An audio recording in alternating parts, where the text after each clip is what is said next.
Hello, അസ്സലാമു അലൈക്കും വറഹ്മത്തുള്ളാഹി. ഇന്ന് ശരിയൊരു യാത്രയുടെ വേണ്ടിയാണ്. കാഞ്ഞങ്ങാടിൽ നിന്ന് മംഗലാപുരത്തേക്കാണ് യാത്ര പോകുന്നത്. ഇൻ്റർസിറ്റി എക്സ്പ്രസ് വന്നുകൊണ്ടിരിക്കുകയാണ്. ഞാനും ഷമീം ഉസ്താദാണ് യാത്രയ്ക്കുള്ളത്. ട്രെയിനൊക്കെ മൊത്തം കാലിയാണ് കേട്ടോ. അങ്ങനെ കുമ്പളയിൽ നിന്നും മഞ്ചേശ്വരം വഴി ഇങ്ങനെ ട്രെയിൻ ഇങ്ങനെ നിസ്രൂതം അതിവേഗം ഗമിച്ചു കൊണ്ടിരിക്കുകയാണ്. ഞങ്ങൾ പോയി അവസാനത്തെ ഞങ്ങളെ ലക്ഷ്യസ്ഥാനം മംഗലാപുരത്തെത്തിക്കുകയാണ്. ഷമീം ഉസ്താദ് എത്തിയെന്നുള്ള നിർദ്ദേശം നൽകിയാണ്. അങ്ങനെ ഇവിടെ ഒരുപാട് ട്രെയിനുകൾ, നമ്മൾ ബസ് സ്റ്റാൻഡിലേക്ക് ചെന്നാൽ ഒരുപാട് ട്രെയിനുകൾ കാണാൻ സാധിച്ചു. അങ്ങനെ മംഗലാപുരം സെൻട്രലിൽ എത്തിക്കൊണ്ടിരിക്കുകയാണ്. ഇതിൻ്റെ പുറത്തേക്ക് അങ്ങനെ എക്സലേറ്റർ പോയി പുറത്തേക്ക് ഇറങ്ങി അവിടെ പ്രശസ്തമായ എഗ് റൈസൊക്കെ കണ്ടു. അങ്ങനെ കരിമ്പ് ജ്യൂസൊക്കെ കുടിച്ചു. അങ്ങനെ ഞങ്ങൾ ബസ് സ്റ്റാൻഡിലേക്ക് പോയിക്കൊണ്ടിരിക്കുകയാണ്. ബസ്സുകൾക്ക് ഒരുപാട് വരുന്നുണ്ട്.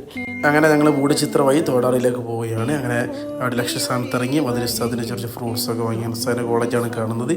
ഉസ്താദിനെ കണ്ട് അൽഹംദുലില്ലാഹ് സംസാരിച്ചു. മാഷാ അല്ലാഹ് ഉസ്താദിന് ഒരുപാട് കുശലാന്വേഷണങ്ങൾ നടത്തിയ ശേഷം പള്ളിയിൽ പോയിട്ട് ഉസ്താദിൻ്റെ ഭക്തി സാന്ദ്രമായ ദ്വാരയ്ക്ക് ശേഷം നാട്ടിലേക്ക്. അസ്സലാമു അലൈക്കും വറഹ്മത്തുള്ളാഹി.